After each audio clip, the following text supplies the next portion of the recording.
tardes a todos. Este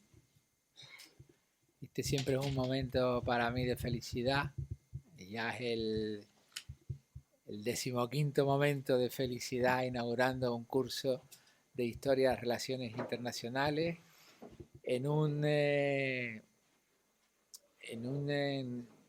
emplazamiento, como ustedes pueden entender, privilegiado. Siempre llevamos aquí, empezamos en el 2005, se hace en realidad 18 años, pero hubo algunas ediciones, en concreto la de la pandemia, que no pudimos realizar. El curso lo teníamos justo la semana posterior a la alarma sanitaria, pero al año siguiente, cuando todavía había muchas restricciones, en esta casa museo volvimos a reunirnos, siempre bajo la atenta mirada de don Fernando León y Castillo, que está ahí al fondo, y su espíritu revoloteando siempre que se habla de historia de las relaciones internacionales. Pues hay pocos sitios, por tanto, creo yo, en la geografía española donde pudiéramos celebrar un curso mejor que en esta casa museo. Y además siempre feliz porque estos cursos nacieron con la vocación de ser cursos oportunos, cursos de actualidad. Yo siempre recuerdo que comenzaron en el 2005 con el referéndum, los más jóvenes no lo recuerdan, con el referéndum sobre la Constitución Europea. Y era cuando se iba a votar ese referéndum y el curso pues se celebró pues unos par de meses antes, un mes y algo antes de ese referéndum. Siempre hemos tenido, por tanto, hemos querido ser oportunos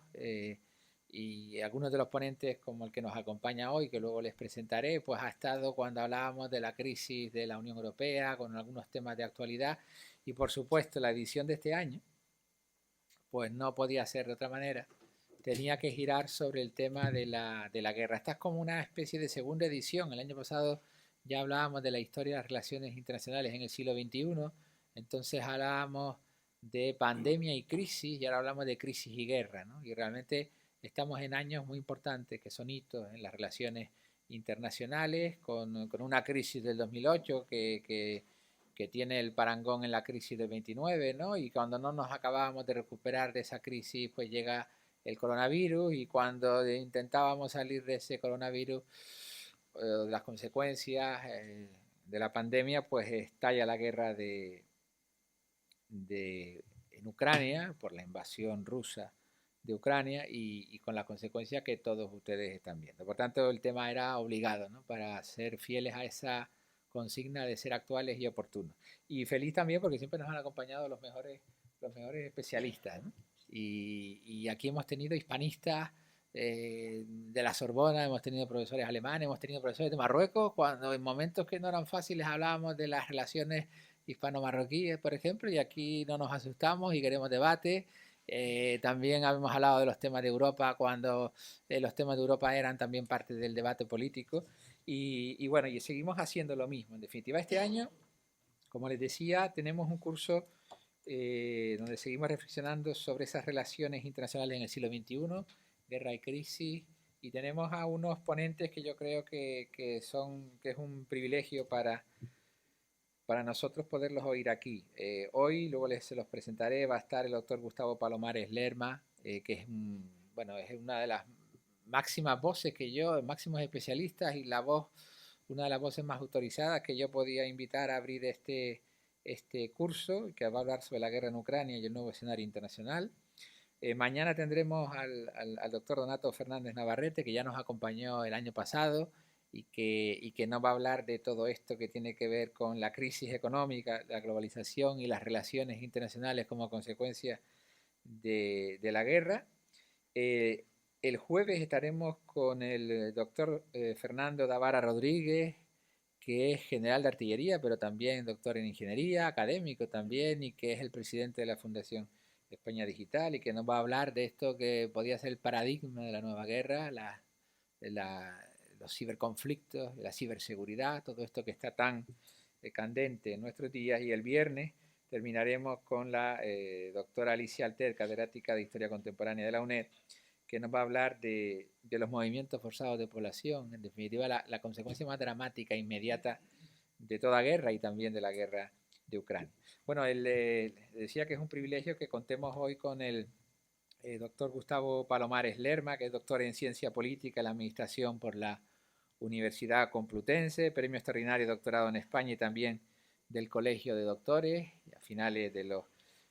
80. Es catedrático europeo Jean Monnet en Políticas y Comunicación de la Unión Europea desde 1997, profesor de Relaciones Internacionales desde 1990 y el actual director del Instituto General Gutiérrez Mellado del Ministerio de Defensa y del Ministerio de Asuntos Exteriores, pues desde hace unos meses, desde noviembre del año pasado, del 22. Es además, el profesor Palomares es un gran gestor de grandes grupos de trabajo, de todo lo que tiene que ver con la gobernanza, especialmente en Hispanoamérica. Hasta su elección como director del Instituto Universitario Gutiérrez Mellado ha sido decano de la Facultad de Ciencias Políticas y Sociología de la UNED durante muchos años. Ha presidido durante 7 años también el Instituto de Altos Estudios Europeos y la Red Internacional de Universidades para la Paz. De 1988 a 1992 fue gerente del Consejo Federal Español del Movimiento Europeo y a lo largo del 2007 y el 2008 coordinador del área sexta en el grupo Expertos Horizonte Europa 2030 del Consejo Europeo, que estaba presidido por el expresidente Felipe González. En distintas convocatorias ha formado parte del Tribunal de Acceso al Cuerpo Diplomático, es el responsable del seminario obligatorio sobre política exterior de los Estados Unidos y las relaciones transatlánticas en la Escuela Diplomática del Ministerio de Asuntos Exteriores y es uno de los profesores con más antigüedad en ese claustro.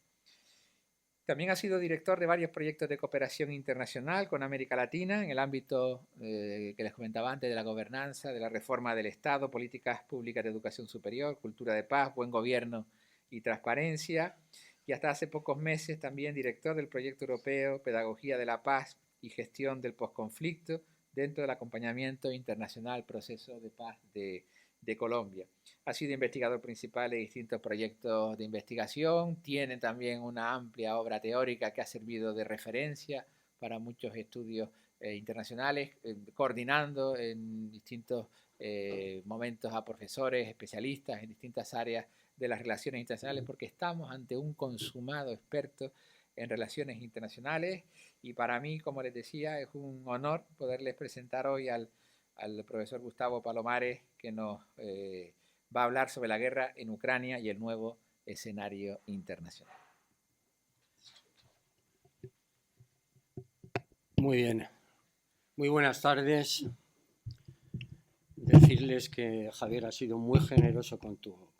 presentación. Se nota que eres un buen amigo y que nos tenemos un gran afecto desde hace tiempo. Quiero, en primer lugar, darle las gracias al Departamento de Geografía e Historia de la Universidad de Las Palmas de Gran Canaria, al Cabildo, al propio museo y dar las gracias a Javier Ponce, que ha tenido la amabilidad de invitarme a compartir algunas reflexiones que les diría que casi recién llegado de Ucrania, hace 3 semanas tuvimos la oportunidad de acompañar al presidente del gobierno y estuvimos 2 días en Jersón y de compartir con ustedes algunas reflexiones que probablemente son un poco desordenadas, pero que merece la pena, después de este año de conflicto, poderla compartir con ustedes y probablemente introducir algunos elementos de orden en un conflicto que sin duda pues, supone una de las grietas fundamentales de Europa después de la Segunda Guerra Mundial. Y hacerlo aquí a mí me llena de mucha satisfacción porque efectivamente Javier les contaba cómo ya habíamos tenido algunas reflexiones sobre el papel de Europa y la construcción del proceso de integración europea y bueno, pues yo creo que en gran parte lo que estamos viviendo estos meses es un poco consecuencia probablemente y tiene una relación muy directa con esa parte de la Europa que todavía no es, que es la Europa de la defensa, la Europa de la seguridad. Me gustaría compartir con ustedes algunas inquietudes respecto a la caracterización de este conflicto, como les digo, después de haberlo visto y vivido en directo, que es muy diferente a cuando uno ve las imágenes en los noticieros o está en la mesa del despacho intentando escribir un artículo, y que muy probablemente esté basado no solamente en lo que hemos vivido a lo largo de este año y de los cambios fundamentales del escenario internacional, que es el tema de mi ponencia, de mi reflexión, pero sobre todo poner encima de la mesa probablemente algunas luces aún tenues, pero que son interesantes porque permiten abrigar una cierta esperanza y una cierta solución en la salida de un conflicto que sin duda es un conflicto complejo y que va a requerir una solución global como primer conflicto global de alta tecnología, tecnológico, en donde estamos librando diferentes batallas, ¿no? No solamente las clásicas de fronteras, la típica batalla de dominio territorial, sino también estamos, probablemente esta es la primera guerra en donde se enfrentan ejércitos técnicos y tecnológicos en las zonas grises, donde la ciberseguridad es un elemento determinante en el desarrollo del conflicto, en donde la inteligencia artificial, no solamente para la fijación de objetivos y para el desarrollo de los objetivos del conflicto, sino también en la batalla, en la opinión pública europea y global, pues probablemente es el primer conflicto de estas características que estamos librando. Les diría que después de lo que hemos vivido, la guerra en Ucrania supone un antes y un después. Y me atrevería a decir que no solamente va a ser un antes y un después en el equilibrio europeo, sino que es un antes y un después en todo el equilibrio global. Estamos jugando no solamente respecto a cómo se van a diseñar las nuevas fronteras en Europa y a cuál va a ser básicamente las dinámicas de este continente, en donde el mayor estado en este continente, que es Rusia, sin duda va a seguir jugando un elemento determinante en el futuro de nuestro continente, sino que les diría que lo que estamos ahora mismo definiendo es el cambio dentro de las relaciones de fuerza de las principales potencias hegemónicas en el sistema internacional. Para ello, para poderles transmitir la importancia de este enfrentamiento global que estamos viviendo en este momento y la trascendencia sin duda que va a tener, yo diría que asimilable al que tuvo la Segunda Guerra Mundial, en el nuevo equilibrio y la nueva definición de los equilibrios globales y, me atrevería a decir, en la propia gobernanza global, he pensado que sería muy interesante poderles transmitir cuál era el estado de opinión, el estado del mundo previo a la guerra de Ucrania, para que vean ustedes hasta qué punto, Javier ha hecho referencia a ello, la pandemia que hemos vivido, esta pandemia global terrible que ha cambiado sin duda las referencias fundamentales de nuestros estados, de nuestras políticas públicas, y que me atrevería a decir que supone pues, un nuevo riesgo dentro de una visión amplia de la seguridad, donde la seguridad sanitaria pasa a ser un objetivo de primer orden en nuestras sociedades, junto con la guerra en Ucrania, han determinado lo que ya parecía que era inevitable. Y es que estábamos en el final de una era, en el final de un liderazgo global y en el paso no sabemos muy bien a qué. Lo podemos intuir, sin duda, pero a un hecho absolutamente relevante en donde muy probablemente el escenario multipolar derivado de la guerra en Ucrania como último peldaño de ese cambio no deja de ser sin duda una nueva era del sistema internacional. Y para que vean ustedes hasta qué punto, cuál era la preocupación importante antes de este conflicto, me he permitido hacer una pequeña presentación para poderles transmitir un poco cuál era el estado fundamental, la opinión fundamental, les diría, no solamente de los análisis en relaciones internacionales, de nuestra Cancillería, nuestro Ministerio de Asuntos Exteriores, sino, me atrevería a decir, de las escuelas fundamentales del pensamiento internacional en esos años, meses previos al conflicto de Ucrania, para que ustedes vean cómo el conflicto de Ucrania no deja de ser el primer naipe que empuja al otro naipe y empuja al otro naipe, y así se cae toda una montaña sucesiva de relaciones fundamentales dentro del escenario internacional. Me van a permitir que arranquemos esta presentación, en donde sin duda este elemento fue determinante y cambió nuestra forma de percibir lo que era. No tenemos sonido aquí, ¿eh? ¿Sí?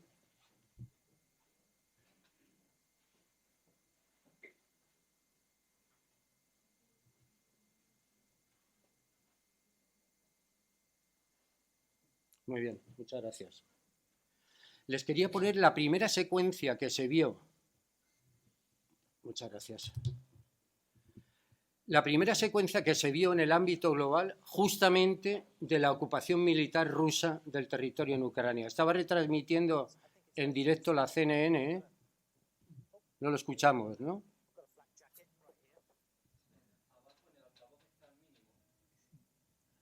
Espérense que me ponga las gafas.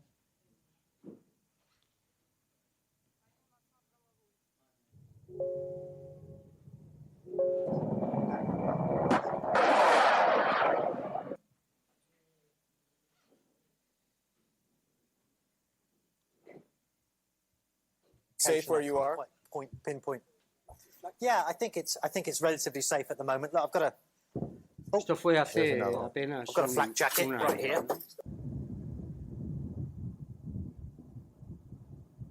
Cuando uno ve estas imágenes, piensa que el conflicto fue efectivamente hace un año, pero en el 2014 les recuerdo que tropas rusas invaden la península de Crimea y ya se produce el primer enfrentamiento fundamental entre dos grupos. Les he querido poner estas imágenes, ¿saben por qué? Porque estas son los primeros tanques entrando en el Donbass, las primeras tropas rusas entrando en el Donbass. He querido ponerle estas imágenes, ¿saben por qué? Porque cuando uno ve estas imágenes, uno casi llegaba a la conclusión de que efectivamente estaba viviendo una vuelta al pasado y que lo que se estaba definiendo ya desde el 2014 no sería tanto una guerra o un conflicto del siglo XXI, sino la vuelta a unas dinámicas que tenían más que ver con la Guerra Fría, esto es, la definición de dos bloques claramente enfrentados, con una frontera claramente definida, en donde determinadas minorías étnicas y culturales rompían el equilibrio fundamental en esa división casi aritmética de Europa, donde las fronteras de la OTAN rompen claramente en la frontera de Rusia, y en donde básicamente lo que se planteaba ya en 2014, pero con esta ocupación militar, era básicamente romper un equilibrio que era el que se había definido desde finales de los años 2000 hasta el momento final de la invasión, ¿no? Sería algo así como la vuelta a las dinámicas de la Guerra Fría, en donde básicamente hay dos contendientes, por un lado Occidente, encabezado por Estados Unidos, por otro lado Rusia y algunos de sus aliados, en donde básicamente se vuelve a una contención militar, a un conflicto armado más bien tradicional que de nuevo tipo, ¿no? Entonces estas imágenes básicamente era la vuelta justamente a la definición de las bases de la Guerra Fría, y lo que estamos viviendo muy probablemente en esta contención militar es la conformación de dos bloques claramente enfrentados que lo que establecen son zonas de influencia y zonas de disuasión en el desarrollo del conflicto, ¿no? He querido mostrar estas imágenes porque básicamente se estaba poniendo cara y ojos a esos dos enfrentamientos, ¿no? Si antes era la Unión Soviética Entrevista en televisión al presidente y los de Estados Unidos, en este momento esa dialéctica del enfrentamiento, esa vuelta un poco al enfrentamiento de los valores, ¿no? De los valores fundamentales que enfrentan a Occidente, los valores occidentales y los valores rusos como herederos fundamentales de esa herencia imperial que ha determinado sin duda una parte importante de la historia de España, de la historia de Europa. declaraciones sin ese fundamento enfrentamiento contra el candidato que se ha ido demócrata. El definiendo, Kremlin lo pues niega no solamente en declaraciones, me y atrevería a responde decir, llamando a pues en consultas a un su embajador en incremento Estados Unidos. Hace 2 semanas la bueno, pues administración Biden del impuso sus primeras enfrentamiento sanciones al dialéctico Kremlin y por el caso militar Navalny. que Ahora llegan estas conforma, palabras pues yo diría que el momento de mayor riesgo y de mayor enfrentamiento entre Rusia y Occidente desde la desaparición de la Unión Soviética, la aparición de la Comunidad de Estados Independientes y cómo efectivamente esa vuelta a la dialéctica de enfrentamiento y a la disuasión nuclear era un elemento de vuelta al pasado que sin duda tiene mucho que ver con las dinámicas que estamos viviendo hoy en el desarrollo del conflicto, ¿no? Pero fíjense que esta situación que arranca hace un año, en el mes de marzo, si nos retrotraemos a la invasión en Crimea en el 2014, tiene mucho que ver con unas dinámicas que es un incremento de la fragmentación antes, en esos años previos al conflicto en Ucrania, una fragmentación del sistema internacional y en el incremento de los conflictos en todo el planeta, ¿no? Tanto de los conflictos tradicionales como de nuevos conflictos que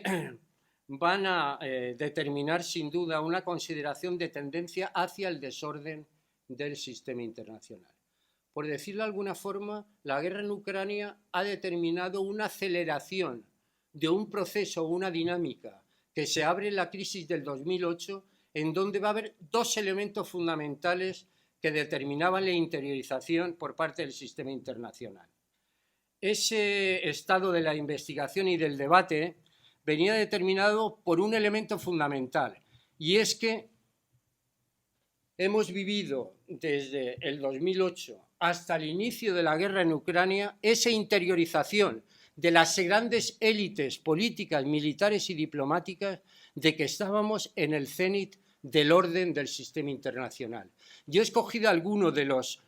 grandes titulares, ¿no? Tanto de medios informativos como de grupos de investigación o think tank, en donde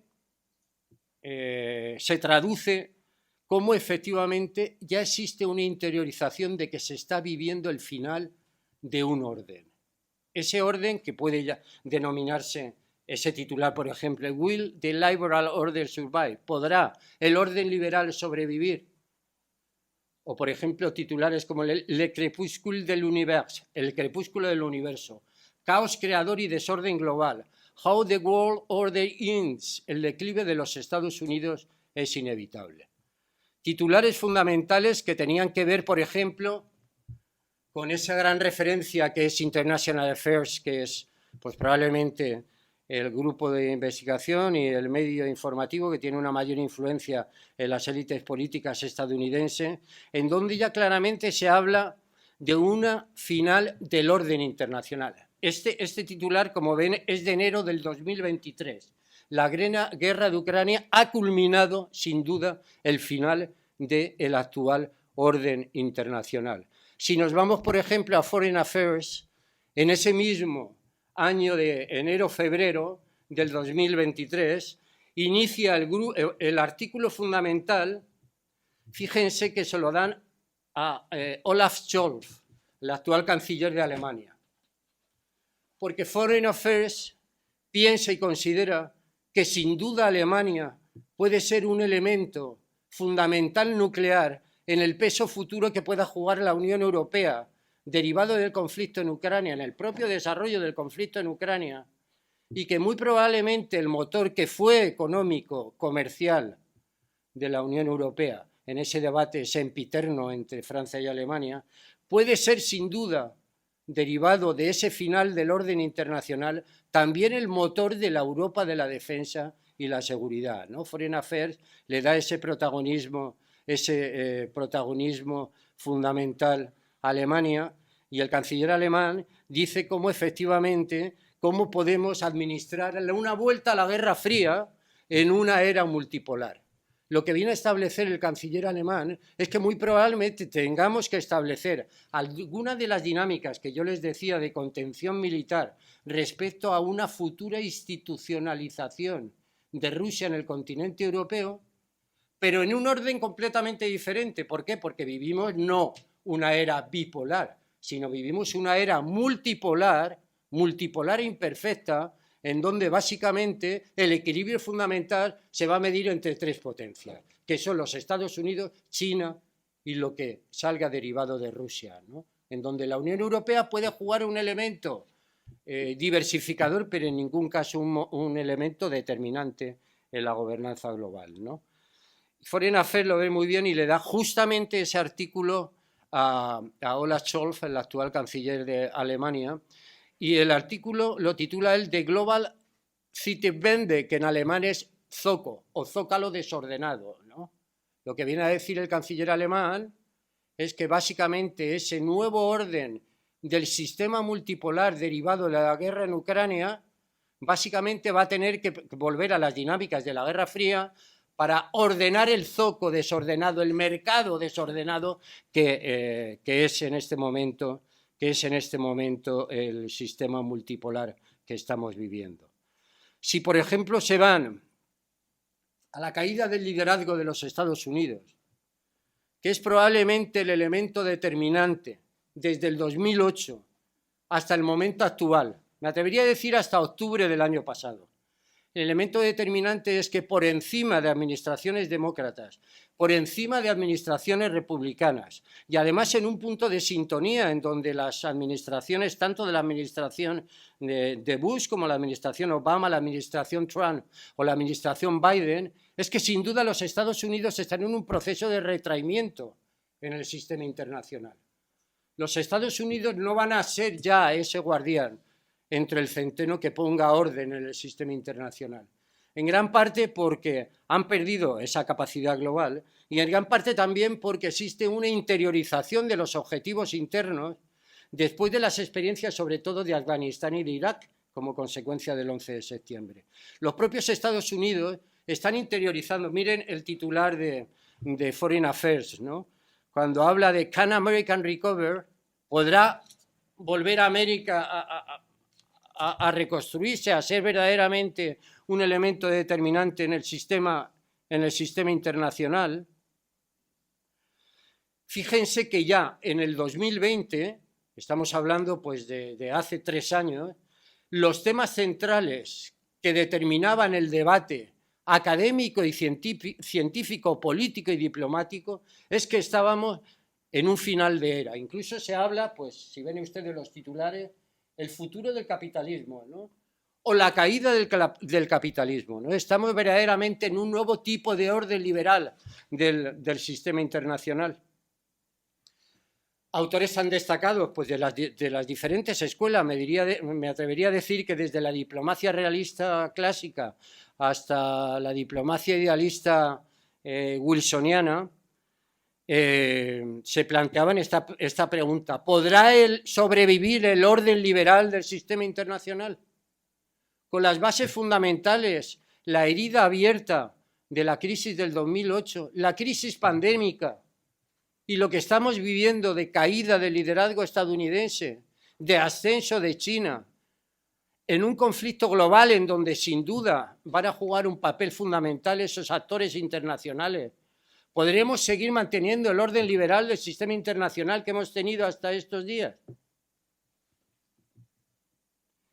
Esta pluma es probablemente uno de los autores destacados en la consideración del sistema internacional, tanto en las bases políticas y diplomáticas como también económicas, que es Joseph Nye, que es uno de los padres de la interdependencia, ¿no? En general, toda la percepción fundamental es que desde el 2008 hasta el momento actual vivimos en una transformación, incluso se habla de un caos creador o de un desorden global, o dicho de otra forma, que los elementos reguladores que habían determinado fundamentalmente el orden en el sistema están desapareciendo.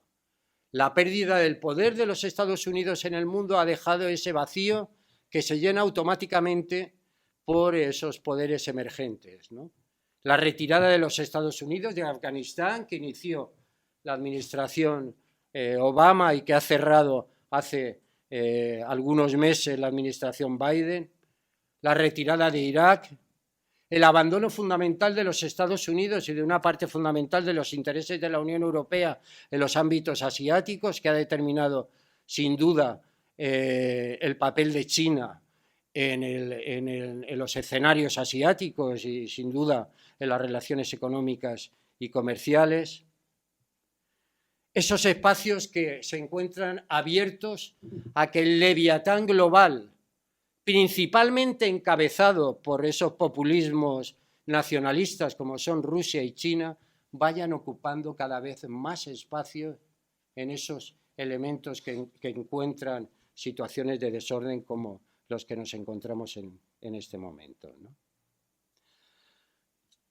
Y ante esta situación de falta de elementos reguladores y de tendencia hacia el caos y el desorden del sistema internacional, nacen voces en la búsqueda de elementos reguladores. La búsqueda de elementos que permitan establecer determinados elementos de tendencia hacia el orden del sistema internacional, que permita establecer determinados acuerdos tácitos expresos que permitan establecer una cierta tendencia al orden dentro del sistema caótico en el que nos estamos moviendo. Muy probablemente la solución al conflicto en Ucrania, antes o después, abrirá esta pregunta, esta búsqueda fundamental de qué tipo de acuerdos futuros pueden articular esa tendencia o esa búsqueda de una cierta tendencia al orden dentro del sistema internacional. Algunos teóricos, estudiosos, incluso en este caso políticos y diplomáticos, porque es el Instituto de Estudios Políticos de París, habla de la necesidad de volver a algunas de las prácticas del Congreso de Viena y de la Paz de Westfalia. La idea de establecer ciertas zonas geográficas con determinadas apuestas o elementos de orden en donde el establecimiento de alianzas en esos elementos, en esas zonas geográficas, puedan introducir apuestas parciales geográficas en una tendencia hacia el establecimiento de elementos de orden en esas zonas, ¿no? Ucrania puede ser un ejemplo de hasta qué punto eso pueda ser factible en el momento actual. Otros incluso hablan de que es necesario aprender de la lección de Versalles y que muy probablemente la solución al conflicto en Europa pueda venir determinada por extraer algunas lecciones de lo que fue Versalles, estableciendo una serie de puntos de acuerdo que permita establecer algunos límites dentro de las fronteras con regímenes de mandatos, probablemente en las zonas de conflicto en los que estamos viviendo, incluso con la internacionalización, la intermediación o mediación de fuerzas internacionales que abran la posibilidad de un acuerdo dentro de las fronteras europeas. Fíjense hasta qué punto no existen ideas nuevas, alternativas, que se está buscando del pasado.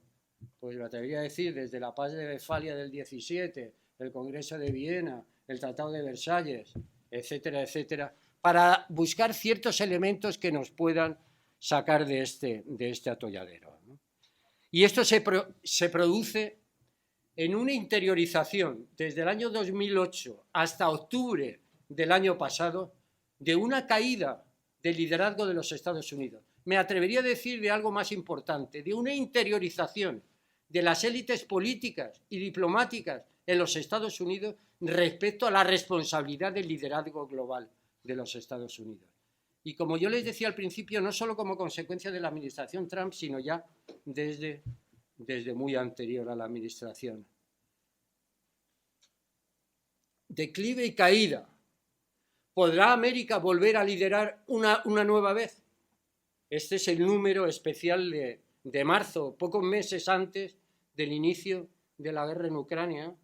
donde el titular es claramente caída y declive de los Estados Unidos. ¿Volverá los Estados Unidos alguna vez a liderar el mundo? A ser ese elemento regulador en donde los Estados Unidos, de una forma buscada, de forma imperial, pero algunas veces de forma reclamada, era la solución a todos los conflictos globales. El propio Kissinger, que ya es una persona muy mayor, lo sigue diciendo, ¿no? Hay algunas partes, de algunas élites estadounidenses, que siguen pensando que los principales acuerdos internacionales son la expresión de la voluntad y el liderazgo de los Estados Unidos. Así fue en los tratados de Versalles, que finalizaban la Primera Guerra Mundial. Así fue con la Carta de Naciones Unidas y el Acuerdo de Yalta. Así fue, sin duda, en el desarrollo de la contención soviética desde 1948 hasta el Acuerdo de Helsinki del 75. El sueño de los Estados Unidos, volver a liderar el mundo. Esa interiorización de que efectivamente estábamos viviendo el final de la era estadounidense y que se iniciaba un nuevo liderazgo, que probablemente iba a tardar bastante tiempo, medio, largo plazo, pero que sin duda era el final del liderazgo estadounidense y el ascenso de China como verdadero hegemón de las relaciones fundamentales que vamos a tener en un futuro, ¿no? Incluso algunos hablaban de la propia destrucción del poder americano. Este artículo bien interesante del que fue secretario de Estado, que habla de la propia destrucción del poder americano, el detraimiento de los recursos en el ámbito diplomático y en el poder político y militar, para poder perder ese liderazgo, ¿no? Algunos de los grandes teóricos ya hablan de ir hacia un nuevo desorden mundial. ¿Cuál va a ser? Básicamente ese equilibrio medido de esas tres potencias que en ese momento, previo al conflicto en Ucrania, suponía los Estados Unidos, China y Rusia como elementos determinantes, ese nuevo escenario multipolar que estábamos viviendo, ¿no? Incluso, bueno, pues algunos autores en el análisis de las cifras, tanto militares como de volumen económico y de relaciones políticas y diplomáticas y de acuerdos multipolares, señalaban que el declive estadounidense se confirma. Básicamente, este era el estado del mundo hace un año, antes de iniciarse la ocupación militar de Ucrania por parte de las tropas militares rusas. Esta situación de cierto cambio de ritmo va a cambiar con un elemento que yo les diría que va a catalizar procesos que estaban dormidos dentro de Europa. Porque la invasión rusa de Ucrania ha determinado determinados procesos que sin duda suponen un cambio de ritmo en dinámicas europeas que van a ser de proyección de futuro determinante. En primer lugar, en el mes de octubre pasado del 2022, se publica la primera estrategia de seguridad nacional de la administración Biden.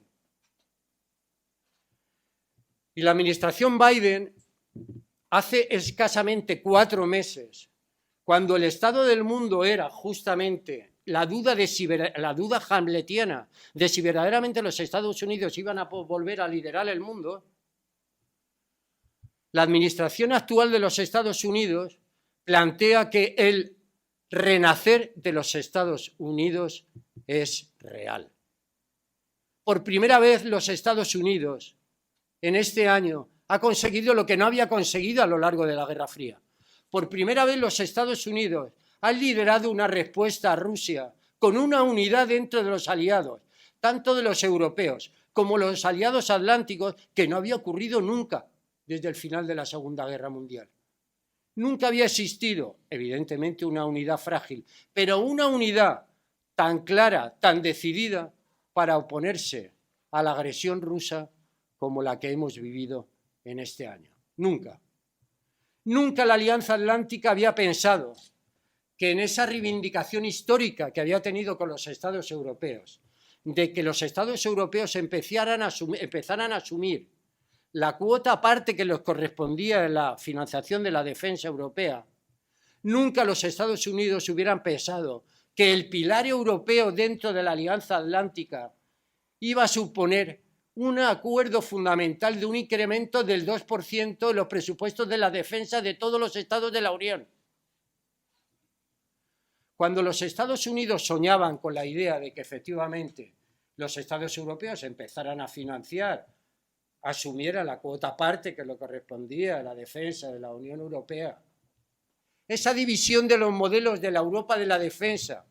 que nos ha separado a los europeos desde el Tratado de Maastricht del 92, que determinó la diferente posición de los europeos en el Tratado de Ámsterdam del 97, que supuso la división de los europeos en la Primera y la Segunda Guerra del Golfo, que supuso la división de los europeos inmediatamente después del 11 de septiembre ante situaciones tan graves como fueron la intervención en Afganistán, que llevó a los europeos a votar en contra en el Consejo de Seguridad. Esos dos modelos de la defensa de Europa llegaron a votar en contra en el Consejo de Seguridad en la discusión del 2003 ante la ocupación militar de los Estados Unidos de Irak. Por primera vez en estos 30 años que llevamos desde la entrada en vigor del Tratado de Maastricht, por primera vez los europeos hemos sido capaces de ponernos de acuerdo dentro a qué tipo de modelo de defensa europea queremos recurrir. Hemos tenido que llegar a un conflicto como el conflicto, la guerra en Ucrania, para contestar esa pregunta de ¿volverán los Estados Unidos a liderar el sistema internacional? O sea, la guerra de Ucrania ha sido el elemento fundamental que ha determinado un quiebro de lo que parecía inevitable, y es que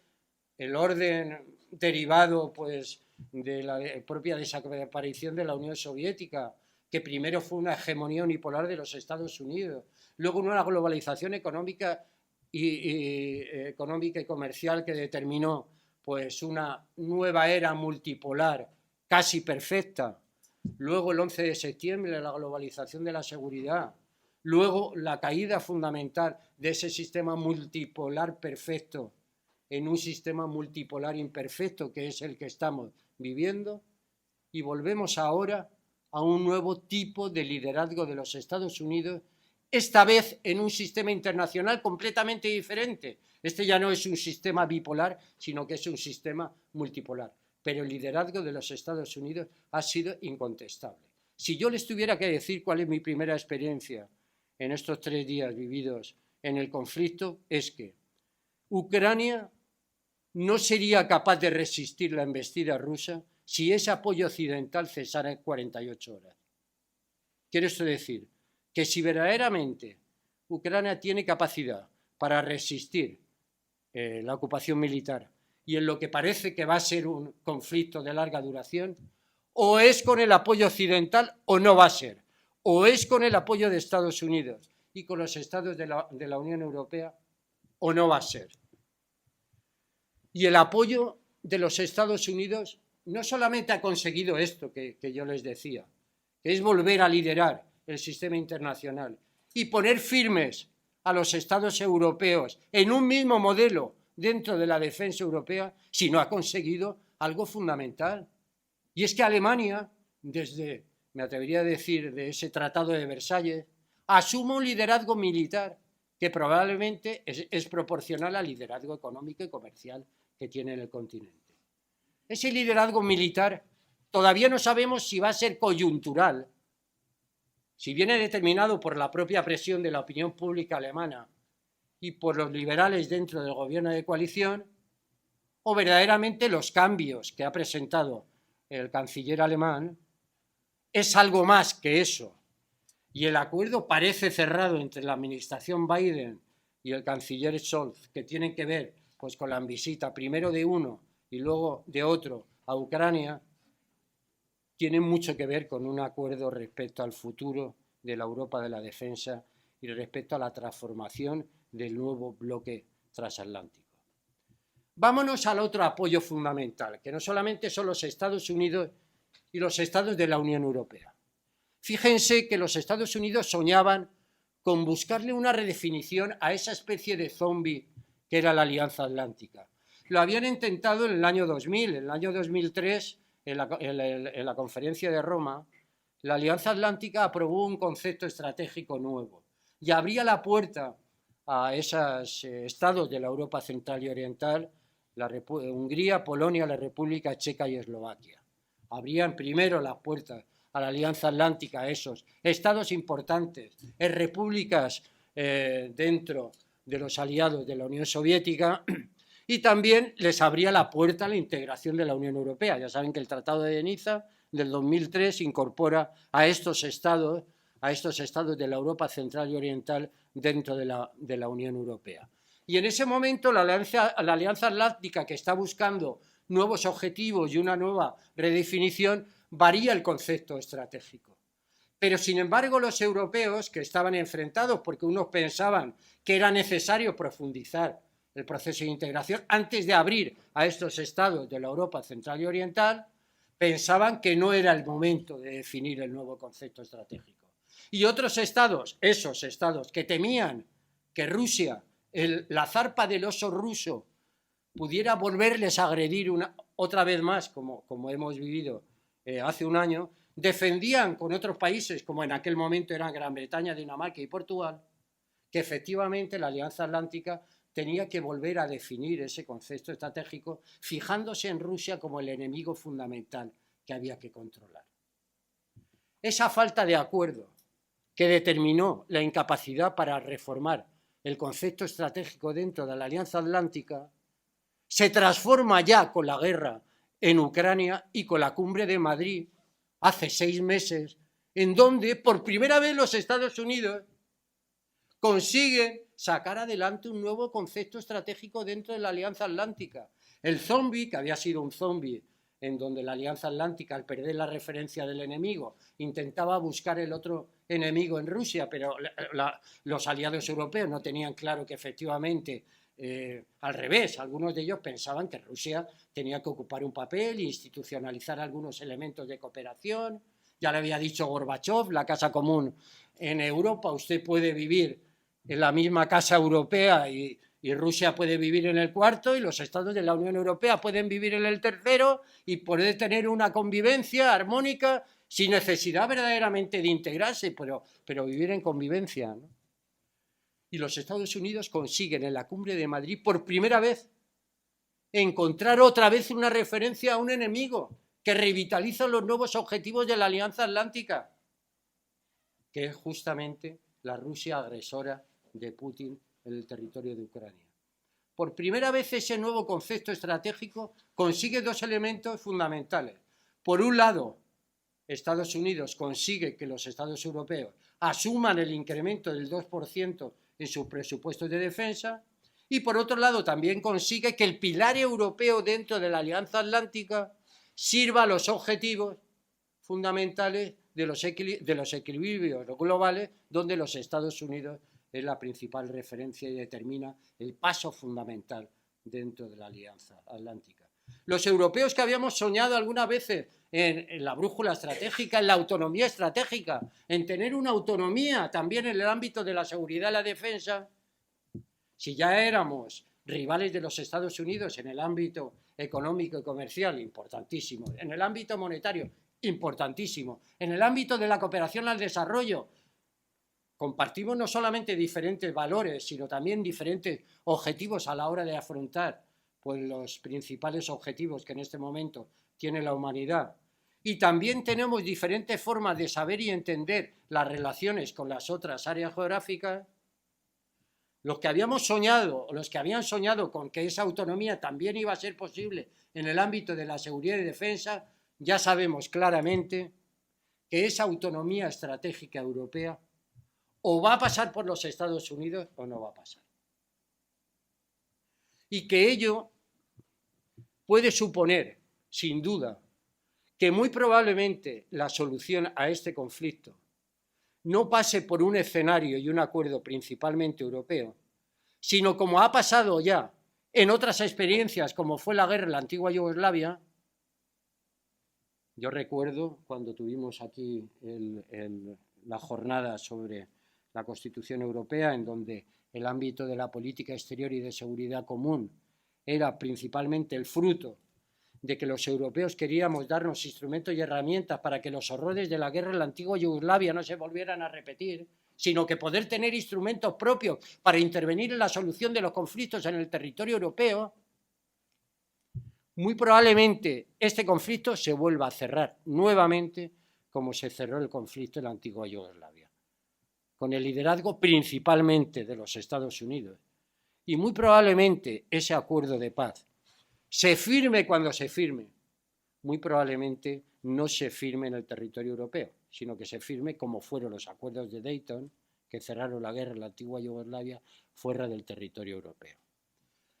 Lo que probablemente está de definición en los próximos meses es o la Unión Europea es capaz de aprovechar el momento de unidad que está teniendo para institucionalizar ámbitos fundamentales dentro del tratado, derivados del artículo 44 del propio tratado, esto es, ser capaces de poner en marcha esa brújula estratégica, esa autonomía estratégica, que no supone romper la relación histórica con los Estados Unidos, que no supone romper la Alianza Atlántica ni mucho menos, pero que supone sin duda establecer mecanismos propios dentro y fuera de la alianza para que efectivamente este horror que es la guerra en la antigua Yugoslavia sirva para un objetivo tan noble como que los europeos tengamos medios propios para intervenir en la solución de los conflictos globales y, por supuesto, en la solución del conflicto en la antigua Yugoslavia. Muy probablemente, cuando llegue la posibilidad